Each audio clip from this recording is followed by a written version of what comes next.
Hey Stephanie, so I filmed something completely different, but I didn't like it at all. I filmed Hansel and Gretel and I don't like them. I don't really care about those kids that have little children and their problems with witches.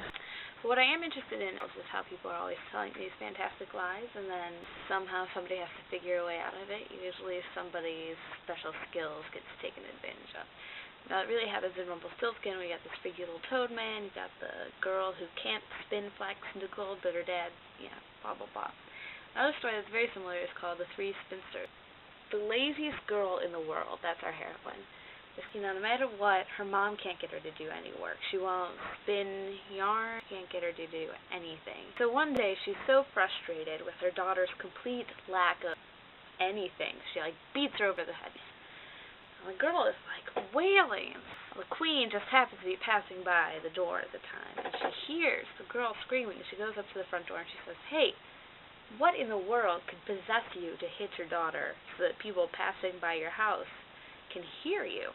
So the mom is obviously super embarrassed that her daughter is so lazy. She doesn't want to tell the queen. Of all the people you would tell, it would not be the queen. So instead of telling the queen that she has the laziest daughter in the world, she tells her that she has the most industrious daughter in the world. She says, "I had to hit her because she won't stop spinning. Frankly, she's making the rest of us look bad." And the queen's like, "Wow. Well, if that's true, you should just send her on over to my castle. If she beats my test, then she can marry my oldest son."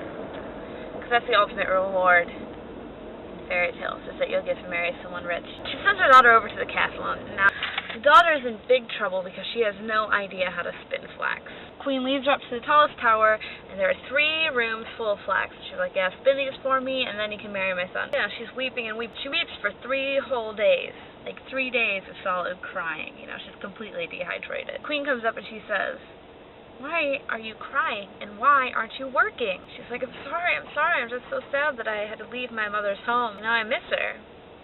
And the Queen's like, fine, but you better start working tomorrow or else you're in big trouble. She looks out the window and she sees these 3 women walking by, and one of them has a big, huge foot, the other one's got a big, huge thumb, and the other one's got this big, huge... The women stop underneath her window and they say, "Hey, do you need some help?" She's like, "Well, yeah." And they're like, "Okay, fine, we'll help you out, but on your wedding day you have to invite us to your wedding and you have to greet us as your beloved aunts. You have to treat us well and not be embarrassed of us even though we're ugly." She said, "Okay, I can do that." So the women come up to the tower and they start spinning, move on from the first room to the second to the third in no time. And so then it's time, it's time to go get the marrying done. So they show up, wedding day. The princess is like, "Who are your ugly friends?" She's like, "These are my beloved aunts." And the princess is like, "Well, why do you have such a big foot?"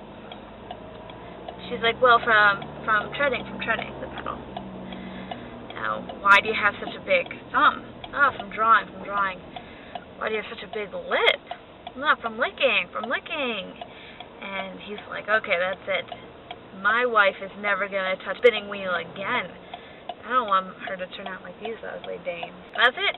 She never had to do work ever again, and they lived happily ever after. What is that? Huh? Yeah, I don't know how I feel about it either.